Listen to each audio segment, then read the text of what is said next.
Hoy voy a hablar de la otra prima, la prima de antigüedad. ¿Y qué es esto? Bueno, muy sencillo. Es una prestación que el trabajador tiene simplemente por haber pertenecido a una empresa un cierto periodo de tiempo, sea un día, un mes o 15 años. Y fíjense ese número, que será importante. ¿Y en qué consiste esta prima?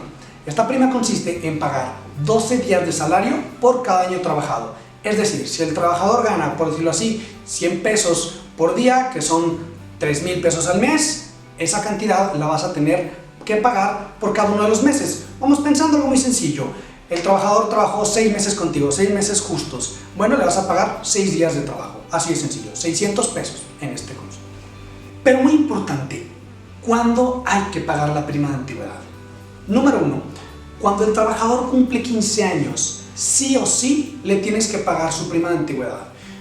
Recuerda, 12 días. Pero, ¿qué es lo importante? Bueno, que el trabajador ya, no importa si renuncia, si fallece, si te demanda o si tú eres el que lo despide. En ese momento en que el trabajador cumple 15 años, su prima de antigüedad la tiene asegurada. Siguiente caso en que el trabajador tiene que recibir su prima de antigüedad. Ante cualquier separación del trabajo. Esto es, lo despides justificadamente por, digamos, lo más común, faltas, hay que pagar la prima de antigüedad.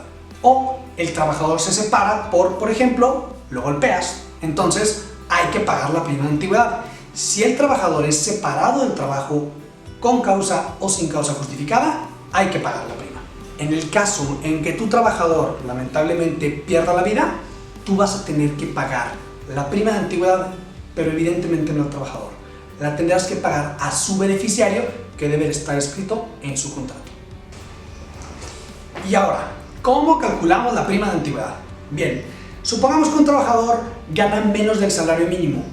¿Cómo puede ser esto? Un trabajador que trabaja 3 o 4 días a la semana gana menos del salario mínimo. Si gana, por ejemplo, 300 pesos por 3 días a la semana, estaría ganando 1,200. Ese salario es inferior al mínimo.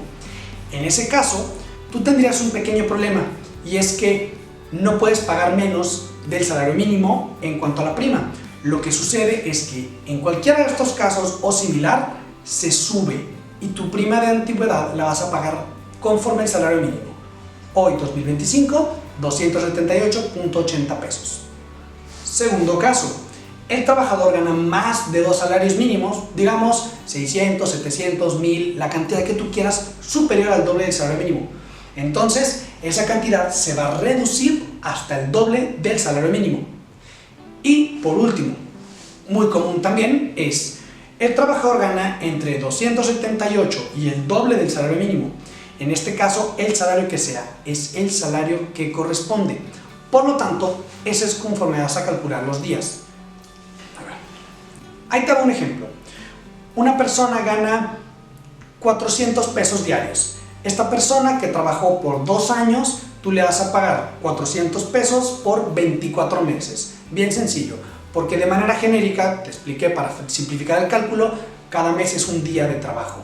400 por 24, fácil. Segundo supuesto, tienes un trabajador que gana menos del salario mínimo y entonces te trabajó por 8 meses. Tú lo que vas a hacer es, vas a pagar salario mínimo 278.80 por 8 meses. Y ese va a ser su pago de prima de antigüedad. Y tercer supuesto, más interesante porque aquí es donde hay muchas quejas. Un trabajador te trabajó por 10 años, digamos 120 meses, 120 días de prima de antigüedad, pero tenía su sueldo en, digamos, 2,000 pesos diarios. Bueno, se va a sentir estafado, sí, pero no es por ti, es porque la ley lo dice. Por lo tanto, vas a reducir su sueldo al doble del salario mínimo y a partir de ahí vas a multiplicar por 120 meses. Y esa es la forma de calcular la prima de antigüedad.